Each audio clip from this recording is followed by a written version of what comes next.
Apa gunanya pemilu kalau keputusan terakhirnya itu dianggap sudah berpihak? Itu repot.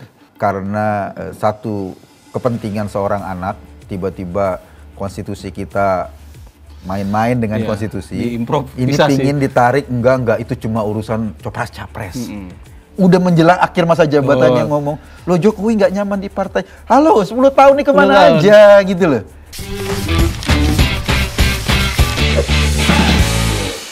Ki, gue makin pusing Ki. Apa sih?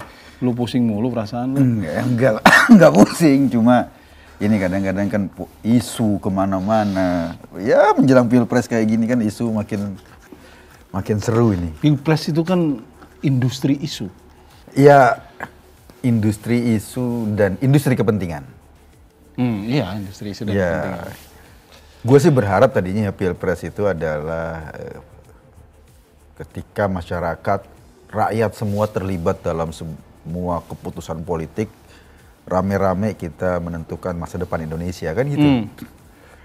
Bagaimana Indonesia ke depan, siapa yang paling... Enggak, ini pemilunya masih coblos langsung presiden kan, one man one vote. One man one vote, tapi kan itu kan menentukan wajah Indonesia ke depan. Lah iya, artinya kan masih one man one vote. Kok lu bilang seolah-olah rakyat nggak bisa menentukan itu loh? Lah ya, kalau persoalannya sebelum sampai one man one vote itu ada proses di mana rakyat nggak bisa terlibat langsung dalam proses itu. Proses apa nih? Ya proses, ya kita tahu lah belakangan ini kan ada gugatan ke MK lah soal batas usia minimal. Kita sempat omongin itu. Capres, cawapres, dan semestinya kan Pak Mahfud, Prof. Jimli, siapa ketua MK yang satunya lagi tuh yang orang adanya Yusril siapa? Oh iya. Hamdan Julfa ya, bukan adanya sih, tapi satu juniornya. Itu udah ngomong, MK itu nggak bisa memutuskan atau menambah legislasi, ya menambah undang-undang. Tapi memang kondisinya begitu Mas, bahwa ini seolah-olah udah kayaknya kesannya itu mau menyenangkan royal family gitulah. Oke, jadi kesannya udah kayaknya harus dimaklumi karena royal family. Kayaknya harus dimaklumi. Kemarin kan si Denny Siregar tuh bikin konten keras banget menurut gua, kritik terhadap Pak Jokowi soal dan membandingkan Jokowi dengan Soeharto. Gue nggak tahu perbandingan itu tepat atau enggak. Tapi kan clue-clue kisi-kisi ke arah situ memang kita ngelihat gitu loh. Iya, kalau gue sih sebetulnya ya, gue secara pribadi nggak masalah. Siapapun yang tampil. Karena itu nanti kan kita yang menentukan. Sepakat. Siapapun, Gibran kayak bahkan anak tukang tahu kayak sepanjang itu tampil karena memang sudah sesuai aturan. Betul. Gitu ya. Dan tidak diistimewakan. Kalau tidak diistimewakan artinya kan tidak hanya jangan karena gara-gara satu orang itu kemarin yang kita bilang gara-gara satu orang kemudian hukum dikondisikan. Ya itu dia. Ini kan kita kan kesannya semua gugatan usia ini bukan buat anak atau seluruh rakyat Indonesia yang usianya di bawah 35, bukan. Iya. Bukan buat kepala-kepala daerah, bukan. Gugatan ini buat anaknya Pak Jokowi, gitu loh. Ya kita dapat kesan begitu pada akhirnya. Karena kondisi politik, kondisi objektifnya sampai ke situ. Kita bayangkan kalau ada satu usaha untuk melakukan perubahan undang-undang cuma ditujukan buat satu orang, itu menurut gua nggak sehat sih. Kalau kita ngelihat gini Mas, arahnya ya, misalnya di beberapa podcast politik lah. Pengamat, konsultan politik dan lain sebagainya ini ngomongnya kayaknya seragam. Pertama ada perang Bratayuda gitu ya. Perang Bratayuda maksudnya? Antara Pak Jokowi dengan Bu Mega. Gitu di pemilu ini. Di pemilu ini. Jadi semua goro-goro ini sampai soal Gibran itu ada urusannya dengan perang Bratayuda. Enggak connect-nya. Yang gue protes dari kalimat itu adalah terus kita ini dihitung kan sebagai apa? Elit sama elit ini terus kita ini dihitung sebagai apa? Iya, ini kan pesta kita sebetulnya kan, pemilu ini. Tapi kok ini kayaknya yang sibuk-sibuk elit gitu ya. Ini elit ngurusin elit gendong elit. Iya, seolah-olah kita nih nggak ada dalam wilayah itu. Ini tinggal wilayah politik aja, elit. Gitu. Lo tinggal digiring sana, digiring sini. Nah, itu paling yang gua sayangkan ya kalau melihat ya perang Bratayuda apa. Gua nggak tahu lah istilah ini tepat nggak untuk kita iniin ke perang Bratayuda. Karena waktu Amin Rais bilang Pilpres itu perang bandar itu kita protes kan. Oh iya dong, jangan ini dong. Jangan lah, jangan di-frame dengan sebagai perang kayak gitu. Pilpres ini urusannya masyarakat, nah, tapi urusannya rakyat. Di luar itu ton pembicaraan yang dari berbagai podcast atau dari berbagai narsum ini kok sama ya. Apa itu? Seolah-olah kayak kita disuruh memaklumi kalau ada ya Pak Jokowi pengen begitu. Pak Jokowi wajar lah kalau dia anaknya kemudian dibantu sama dia, kok jadi kayak wajar. Ya kalau kayak Pak SBY misalnya, waktu itu berusaha mendorong AHY lah ya. Jadi cawapresnya Anies, bla bla bla bla bla, dan kemudian ada sedikit dalam tanda kutip pada akhirnya terpental dari Anies kan, karena mungkin Pak Paloh belum cocok karena masih terlalu muda atau apa gitu. Dan kita semua ngomong, jangan dipaksain dong. Iya, nggak usah gitu. Tapi Pak SBY kan tidak mengutak-ngatik undang-undang. Dia nggak pakai embel-embel sebagai presiden gitu loh. Dia bukan presiden. Dia bukan presiden. Pernah dan jadi dia presiden, tidak mengutak-ngatik undang-undang. Iya itu tidak gitu mau. Nah itu kan sah-sah saja gitu. Nah itu saja yang tidak mengganggu undang-undang kita keberatan ngelihatnya. Iya. Lebay lah gitu ya. Nah, karena bangsa ini jauh lebih luas dibanding keluarganya Pak SBY, dibanding keluarganya Pak Jokowi. Indonesia ini 270 juta nyawa orang. Nah itu yang gue bilang kemarin gue nonton beberapa konten, gue menyayangkan ton itunya, tendensi nada pembicaraannya bahwa kita harus serba memaklumi lah. Itu tadi prinsipnya bahwa dalam demokrasi ada check and balance, nggak boleh ada satu orang yang punya kekuasaan mutlak. Iya. Dan kedua, itu berlaku buat semua orang gitu. Nah itu dia, kalau gue ya ngelihatnya ya, gue sampai sekarang gue masih mengapresiasi Pak Jokowi. Karena legasinya buat bangsa ini. Apa itu legasinya? Karya-karyanya. Betul. Hasil kerjanya. Jadi legasi Pak Jokowi buat Indonesia ini adalah karyanya, hasil kerjanya. Dan anaknya itu bukan legasinya Pak Jokowi. Oh iya. Itu legasi buat bangsa ini. Itu keluarga. Jadi buat bangsa ini adalah karya. Kalau anak-anaknya mau mendapat kepercayaan politik, ya dia harus membangun jalur legasi sendiri. Sebagaimana Bu Mega. Bu Mega itu anaknya Soekarno. Iya. Tapi ketika dia membangun jalurnya sendiri, dia itu dihantam sana sini sama Orde Baru kan. Iya. Nggak diorangin, bahkan partainya direbut waktu di PDI sama Suryadi. Itu contoh ekstrim. Tapi artinya tidak semua, maksudnya gini, ya itu normal gitu loh. Normal. Tarung loh di situ. Kalau misalnya anak-anaknya Pak Jokowi sebagai anak seorang politisi piawai ya, menurut gue ya, Pak Jokowi ini politisi yang piawai, dan anak-anaknya mau ikut track orang tuanya boleh-boleh saja. Itu keharusan, bukan keharusan, itu kewajaran. Kita mengapresiasi. Tapi menurut gue track yang harus ditempuh itu track yang normal, bukan track yang tidak normal. Kalau ini harus dilalui dengan menambah atau katakanlah MK harus menambah fungsinya dari badan yudikatif menjadi legislatif. Setengah legislasi kan, karena harus menciptakan klausul baru. Itu menurut gua bahaya, ini merusak sistem. Ini merusak sistem. Ini kemarin gua nonton salah satu konten, misalnya disebut sama peneliti politik Kodari misalnya, dia bilang MK sebetulnya pernah kok bikin ketentuan baru gitu dalam satu kasus dan lain sebagainya, tapi bukan berarti itu kan benar gitu. Oh iya dong. Kan iya Pak Ketua MK aja udah ngomong kayak gitu, mantan Ketua. Tiga Mantan Ketua artinya MK. Itu udah benar, bukan berarti yang pernah terjadi terus kemudian kita jangan nanti logikanya nanti ya kan pernah terjadi korupsi di menteri, masa sekarang nggak boleh kan gitu. Iya. Dan yang kedua bahaya, MK itu dalam konstitusi kita adalah benteng terakhir. Iya, itu. Benteng terakhir konstitusi. Kalau MK diindikasikan, dicurigai, dipersepsikan terlibat dalam sebuah proses politik dan punya keberpihakan atau terasa keberpihakan, sementara pemilu nanti kan perselisihan pemilu yang memutuskan MK. Lo bayangin apa gunanya pemilu kalau keputusan terakhirnya itu dianggap sudah berpihak. Itu repot. Dan ini susah jadi dikembalikan. Kita kehilangan kepercayaan pada sistem, pada hukum ini. Sekali ternoda itu repot sekali tuh. Karena langka kan kita dapat yang kayak begitu gitu loh. Nah, kalau gue sih Mas, satu ya, kenapa pada saat-saat begini kemudian justru pengamat yang kehilangan daya kritis. Maksud gue begini.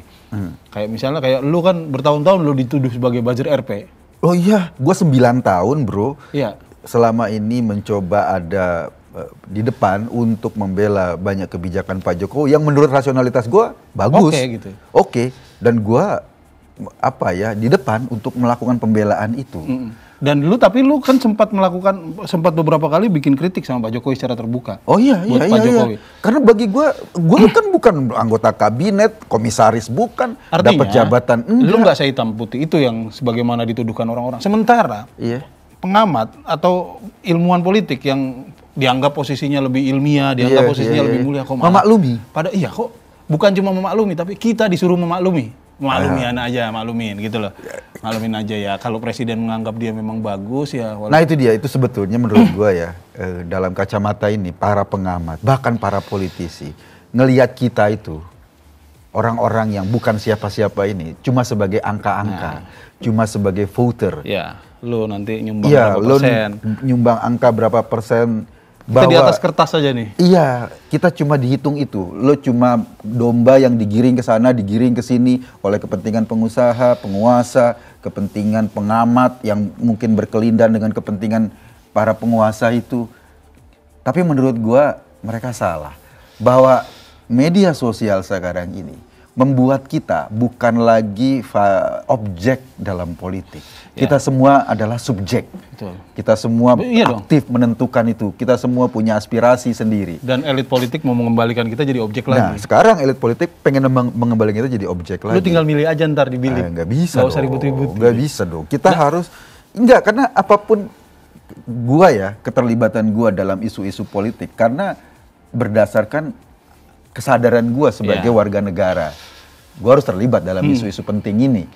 Nah, kesadaran ini menurut gua yang membuat gua akhirnya kemarin gua dukung Pak Jokowi dan lain-lain gitu loh.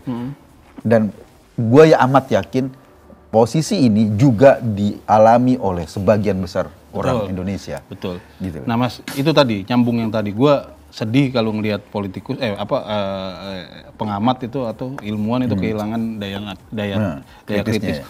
Dan yang lebih sedih lagi kemarin ya, itu yang gue bilang Kodari sampai pertama kita disuruh memaklumi sepak terjangnya keluarga Jokowi. Sampai harus ke MK dan lain sebagainya. Tapi di sisi lain kemudian dia juga yang memframing Pak Mahfud ngomong begitu karena kayaknya ada inisiatif pribadi gitu loh. Ada kepentingan lah. Ini kok yang ngelurusin cara pandang MK malah dibilang ini kan yang ngomong bukan cuma Pak Mahfud. Iya itu loh. Pak Jimli gimana? Yang disebut emang Pak Hamdam Zulfa gimana? Artinya inilah kebalik-balik.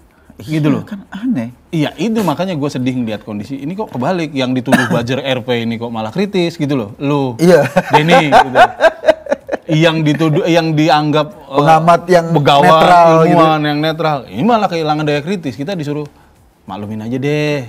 Iya, karena selama ini ternyata gue nggak ngerti ya, mungkin amatan mereka dan lain-lain itu karena mereka juga kan bukan cuma pengamat kalau sekarang ya, mereka juga adalah para pengusaha politik kan. Betul. Ya mereka itu pengamat, tapi juga memposisikan diri sebagai pengamat, tapi aktivitas realnya adalah pengusaha politik, gitu loh. Yang dalam tanda kutip ya sebagai entrepreneurs politik ya klien-kliennya adalah para politisi atau katakanlah orang-orang yang berkepentingan pada politik, sehingga statement-statementnya ya sebagai pengusaha politik. Betul.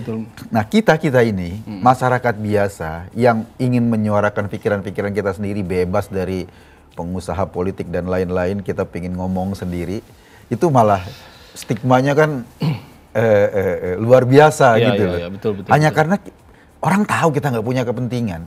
Betul. Orang tahu kita nggak punya jabatan apa-apa, tidak menikmati sedikit pun kue kekuasaan, komisaris bukan.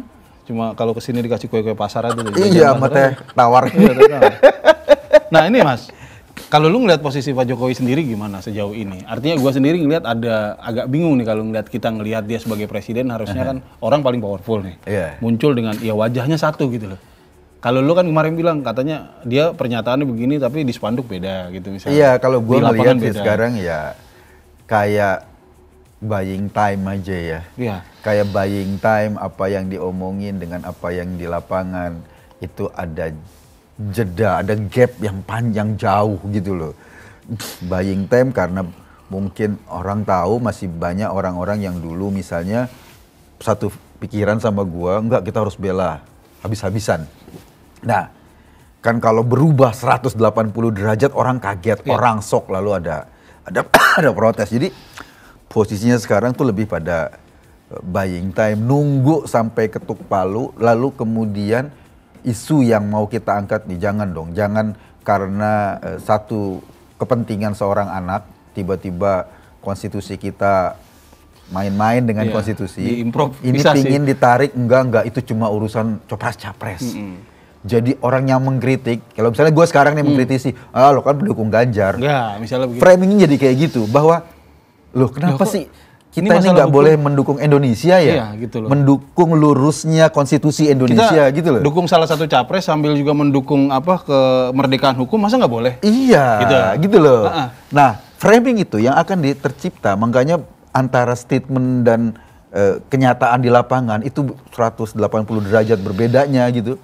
Karena mau menciptakan itu. Ini juga yang kemudian gue perhatiin, para pengamat ini kemudian juga sama sekali lagi, para pengamat para pengamat yang dianggap netral ini menjadi lebih Jokowi dari Jokowi. Karena mereka yang bisa menjelaskan tuh. Katanya ada yang bilang gini, Pak Jokowi itu kalau di depan forum partainya sendiri, dia nggak jadi dirinya, nggak ngomong apa adanya. Tapi kalau di PSI misalnya, atau di depan relawan, dia justru lebih ini menurut itu yang gue bilang, kok ini lebih Jokowi dari Jokowi bisa menafsirkan. Nah itu dia, menurut gue sih simple ya. Karena seolah-olah ada partai yang ada Jokowi. Lu selama ini Jokowi jadi presiden tapi ya. Oh iya. Mereka Jokowi jalan dengan kepalanya sendiri. Dan itu menurut gue fatal sih Mas, karena itu meremehkan posisi Jokowi sebagai orang paling powerful di Indonesia. Artinya lu mau bilang bahwa orang paling powerful se-Indonesia itu di satu partai, di satu forum nggak berani nunjukin mukanya sendiri, harus pakai topeng. Nah, gitu maksudnya. Iya, menurut gua. Lu menganggap Pak Jokowi selemah itu? Bukan, tapi iya artinya pengamat ini loh. Iya, mungkin pingin diciptakan persepsi seperti itu. Padahal nggak gitu. Kalau kita lihat kenapa sih kita mengapresiasi Pak Jokowi? Karena dia berjalan berdasarkan pikiran-pikirannya sendiri. Betul. Dia berjalan kebijakan-kebijakannya sendiri. Betul. Dan selama ini kebijakan-kebijakan yang kita apresiasi itu bukan kebijakan partai, itu kebijakan Jokowi. Betul. Lo ada yang bilang, enggak Jokowi selama ini tertekan di partai. Lo 10 tahun lo dia jadi presiden. Gitu loh. Tahun. Terus baru di ujung ngomong, udah menjelang akhir masa jabatannya ngomong, lo Jokowi nggak nyaman di partai. Halo, 10 tahun nih kemana aja gitu loh. Kan aneh menurut gua. Iya, orang berusaha menjelaskan gitu kan aneh kan. Iya. Ini kayak kalau memang Jokowi selama ini dianggap dalam tanda kutip nggak bisa berkreasi sendiri karena partainya terlalu dominan, berarti semua keberhasilan ini itu adalah keberhasilan partai. Nggak mau diakuin juga kan? Nggak diakuin juga, mau juga kan? Orang ngomong. Kan lucu kalau kayak gitu. Nah makanya kemudian gini loh, yang kita jadi pertanyaan kan, kalau ada orang yang ngomong kayak gitu, kita juga kan nggak. Maksud lu Pak Jokowi selemah itu gitu? Iya. Sampai nggak berani di depan partainya sendiri, nggak berani pakai mukanya sendiri. Iya. Tapi di sisi lain, kita juga ada pertanyaan Mas. Misalnya, ya kayak kalau di partainya sendiri, misalnya dia memuji-muji Mas Ganjar. Tapi di langkah-langkah dia misalnya justru merapat ke Prabowo. Misalnya kan kayak gitu. Iya. Artinya, orang kan akan ngelihat, oh ini antara tindakan sama pernyataan nggak berbeda, nggak match ya. Iya, dia memang memuji-muji Pak Prabowo juga, tapi level mujinya kan beda. Kalau Mas Ganjar misalnya dipujinya program, misalnya SMKN. Tapi kalau Prabowo dipujinya, sekarang udah sabar. Nah, kelas SD lah masih pujinya itu, pujian-pujian ini. Artinya kemudian lu milih berdasar apa? Gitu loh. Ya kalau karena alasan orang udah sabar atau karena dia punya program bagus? Ya kalau Pak Jokowi memuji berlebihan, Pak Prabowo mendapat supporting besar nanti sebagai presiden, nanti wakilnya nggak akan punya peran. Nah iya. Jadi pujinya sekedarnya aja agar wakilnya jadi punya peran nanti. Ya artinya kan itu dia memainkan peran politik yang terlalu dalam artinya kan. Nah inilah cawe-cawe. Ya cawe-cawe kita nggak persoal, tapi soal bagaimana dia kemudian karakternya Yang mana yang bener nih? Nah, gue juga kadang-kadang agak membingungkan lah ya. Kalau kita lihat perjalanan sampai isu sampai akhir titik ini, ada yang cerita sama gue, enggak, ini adalah 3 periode dengan wajah yang lain misalnya. Maksudnya? Ya kan dulu kan ada isu 3 periode, Pak Jokowi nolak, sama kayak Gibran juga. Dari sekarang masih ngomong nolak. Oh iya kan? Iya. Enggak, saya masih muda, nggak mungkin bla bla bla bla. Tapi kaos sudah dibuat, baliho sudah dibuat. Tapi ngomongnya menolak. Dulu kan 3 periode kayak gitu juga. Enggak lah, itu sama juga menampar saya gitu loh. Terus usaha ada perpanjangan masa jabatan. Enggak lah, itu saya nggak mungkin sampai ke titik itu. Tapi akhirnya gua kok ngelihat ini mungkin 3 periode dengan cara yang lain. Wah, ini keras sekali. Gitu loh. Ya, cara yang lain bahkan kan sama aja. 3 periode itu harus mengubah undang-undang. Oh iya. Harus masuk ke amandemen konstitusi. Kalau untuk sampai 3 periode ya sama. Ini juga untuk jadikan Gibran katakanlah sebagai pendamping Prabowo, ya harus masuk juga ke konstitusi, masuk juga ke undang-undang. Sama saja langkahnya. Itu tadi pertanyaan gue, Mas, nyangkutnya ke situ. Artinya kalau orang kemudian ngelihat bahwa langkah dan pernyataan Pak Jokowi ini susah dipegang. Jangan-jangan orang kemudian kan ngelihat secara retrospektif kan ke belakang. Jangan-jangan dulu juga itu tadi lu bilang. Dulu juga waktu isu-isu 3 periode kan Pak Jokowi bilang enggak lah, nggak mungkin saya. Gue pernah ditanya sama Rossi. Gue inget banget. Rossi waktu itu di Kompas TV ya. Kan Rossi tahu gue pendukung Jokowi garis keras. Ketika dia tanya Rossi, lo gimana dengan 3 periode? Setuju nggak? Ya nggak setuju. Kenapa? Kata Rossi gitu. Kenapa lo nggak setuju? Lo kan pendukung Jokowi. Ya, pertama karena undang-undang atau konstitusi kita membatasi cuma 2 periode. Jadi kalaupun gue pendukung Jokowi, ya gue harus melihat bahwa kita ini ada aturan konstitusi yang diikuti. Jadi gue bilang gue nggak setuju karena konstitusi kita membatasi seorang presiden cuma 2 periode. Terus Rossi challenge gue lagi, dia bilang oke, kalau ada amandemen dan konstitusi itu berubah, memberi peluang Pak Jokowi 3 periode, menurut lo gimana? Nggak ada masalah dong dengan konstitusi sekarang? Gue bilang, jangan dong. Jangan kita membiasakan diri mengutak-ngatik konstitusi kita, mengutak-ngatik aturan main kita hanya untuk alasan-alasan sepele. Hanya untuk alasan bahwa dia bisa berkuasa lebih panjang gitu loh. Itu dulu jawaban gue. Jauh sebelum Copras-Capres ini. Sekarang masih sama jawaban lo? Sama. Kalau undang-undang ini yang kita atur untuk mengatur permainan capres ini tiba-tiba di-challenge di MK dan lain, dan MK bertindak melampaui fungsinya atau wewenangnya, seolah-olah bikin klausul sendiri gitu. Menurut gua sama saja ini. Dulu 3 periode yang gue tentang itu gitu loh. Nguyo-nguyo itu. Iya, kita mendukung Jokowi bukan karena dia adalah manusia setengah dewa, tidak. Tetapi ada undang-undang, ada aturan yang kita tahu undang-undang dan aturan ini di atas semua orang Indonesia. Dan justru gini, Mas. Disinilah kemudian kita mengingat lagi prinsip-prinsip dasar dalam demokrasi ya. Soal balancing. Soal pengawasan, soal pembagian kekuasaan, kontrol dan lain sebagainya, soal aturan main, termasuk juga yang sangat teknis pembatasan 2 periode misalnya. Ya tepat disinilah kita kemudian mengingat lagi hal-hal itu. Ini loh yang begini jangan sampai terjadi. Jangan sampai ada orang ngerasa bisa ini di otak-atik hukumnya ini didukung kok ini kayaknya merakyat. Coba lo bayangkan kalau kekuasaan, apapun nama kekuasaannya, sehebat apapun keberhasilannya, tiba-tiba merasa punya hak untuk mengutak-ngatik ini dengan tujuan untuk kekuasaan itu sendiri, tujuan untuk memperlama kekuasaan atau untuk apa? Ya bangsa ini rusak lah ke depan. Dan serba salah sebetulnya posisi Pak Jokowi gitu loh. Artinya gini, Mas, dia ngelakuin itu semuanya kenapa sih? Gitu, yang kita bikin resah selama soal MK dan lain sebagainya, ngelakuin itu semua apa sih? Kenapa sih? Itu kan yang dijelaskan sama para pengamat kan, karena dia kurang cocok di partainya. Maksudnya mau dibilang bahwa Pak Jokowi ngelakuan ini gara-gara dia galau sendiri, bukan mikirin publik, bangsa ini gitu. Karena dia, gue nggak enak digini. Kalau emang Pak Jokowi kurang cocok sama partai, kenapa dia nggak keluar aja sih? Itu. Misalnya gitu loh, misalnya itu pilihan-pilihan politik dia kan. Lo udah di ujung masa jabatannya. 10 tahun. 2 periode di Solo disupport sama PDI. Misalnya ya, dia masuk Jakarta juga begitu, disupport oleh partai. Dan dia merasa cocok-cocok aja tuh dengan partai itu. Terus kemudian jadi presiden, di ujung masanya ketika dia pengen selesai, dia ngomong, kurang cocok dengan partai. Halo, lo sama aja, lo pacaran, lo menikah, udah punya anak 2, punya anak 4, gitu loh. Di ujung, gue kayaknya nggak cocok sama bini gue. Halo, anak lo ada 4, gitu loh. Betul, kayak gitu kan? Iya. Nah ini yang menurut gue kok jadi begini, gitu loh. Kalau dia merasa bahwa katakanlah ada kultur di partainya yang nggak cocok, ya kan mestinya dia rasakan lama. Kenapa justru ketika dia punya power, dia punya kekuasaan full, baru bicara itu? Udah mau habis lagi? Udah mau habis. Tapi ini kan kerjaannya pengamat, bukan kerjaannya Jokowi nih. Ya terus apa alasannya? Iya nggak tahu, maksudnya inilah yang gue bilang pengamat ini sekarang udah lebih Jokowi. Kadang-kadang itu sebetulnya enggak lah. Ini kalau gue sih nggak merasa dia nggak Pak Jokowi. Kalau memang benar ya, ini benar-benar masuk ke MK dan lain-lain. Ini cuma alasan saja untuk gue pengen nambah nih, gue pingin meneruskan ini ke anaknya. Tapi apa ya alasannya?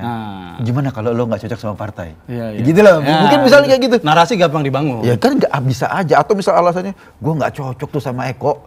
Jadi gue pengen Gibran jadi cawapres, misalnya gitu, kan bisa aja. Iya betul. Ya serah-serah aja, kalau nggak kenal gue juga. Dan kita ngelihat di sisi sebaliknya ya, kalau dibilang ini perang Bratayuda antara Pak Jokowi dengan Bu Mega. Bu Mega setahu kita sampai hari ini nggak ngapa-ngapain, anteng-anteng aja. Iya, dan menurut gue statement itu perang Bratayuda itu mengecilkan arti kita. Enggak lah, ini soal kepentingan masyarakat Indonesia. Ini jangan ditarik, jangan dibiasain kita kemudian. Jangan dibiasain ini bahwa ini urusan elit-elit. Lo ini adalah bebek-bebek doang yang cuma dimintakan suaranya gitu loh. Lo nggak dihitung dalam variabel ini. Kita berharap seharusnya yang menjaga pikiran kita tetap waras, menjaga kita tetap care sama dasar negara itu para pengamat yang ilmuwan itu. Justru jangan mereka yang mulai dulu mengkooptasi gitu loh. Dikooptasi duluan logikanya. Kita diajak-ajak kemudian. Iya, makanya inilah gunanya media sosial kita. Betul. Untung aja kita punya media sosial sekarang. Kalau enggak ini ada banyak perasaan terpendam. Dulu kan tahun 98 ya, itu kan perasaan kayak gini nih, terpendam lama, nggak ada warkop, di warung-warung kopi, akhirnya kemudian tiba-tiba bang gitu loh. Inilah media sosial fungsinya untuk menjelaskan bahwa ada amatan lain, ada perasaan lain. Early warning lah. Iya, gitu loh. Jangan sampai kita kembali lagi pada satu suasana di mana itu merugikan kita semua, gitu loh. Sepakat. Gitu loh. Gitu lagi, ini kita ngomong jadi kemana-mana nih. Jujur aja, gue sebagai buzzer RP sekarang dalam posisi nggak enak. Pengamat yang nggak ada RP-nya tapi udah terkooptasi. Orang selalu menstigma gue buzzer RP hanya karena gue menyuarakan apa yang gue pikirin. Dan gue sekarang juga menyuarakan apa yang gue pikirin. Gue bukan soal Jokowi, bukan soal Ganjar, bukan soal Prabowo, bukan soal Gibran. Ini mereka itu cuma salah satu orang yang masuk kebetulan di scene ini ada mereka. Iya, kebetulan dalam konteks ini ada mereka. Tetapi bagi gua sekarang atau bagi kita semua lah, kita ini ya harusnya menjadi buzzer konstitusi kita sendiri. Perjalanan bangsa. Buzzer bangsa kita sendiri. Buzzer yang bisa berpikir tentang Indonesia masa depan karena itu adalah negeri kita sendiri. Betul. Jadi nggak apa-apa, lo di stigma jadi buzzer nggak apa-apa, tapi buzzer buat bangsa lo, gitu loh. Iya. Gua keren juga. Jarang-jarang ngeliat ini. Ini kekecewaan gua. Tas dulu dah. Tas dulu. Thank you.